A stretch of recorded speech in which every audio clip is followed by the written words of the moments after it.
Hi, Mark. Did you have a nice holiday? Yes, it was fantastic. It was an activity holiday, you know. Yes, I remember. It was in Scotland, wasn't it? Well, I wanted to go to Scotland, but that holiday was fully booked. I had a choice between Wales and Ireland, so I chose Wales. Oh, right.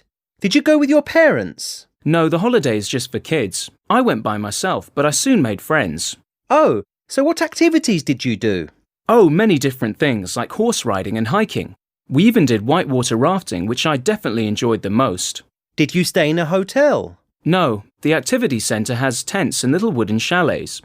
I shared a chalet with 4 other boys. It was great, much better than a hotel.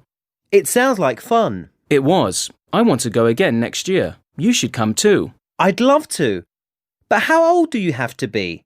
I'm only 13. That's okay. Some of the kids were only 11 or 12.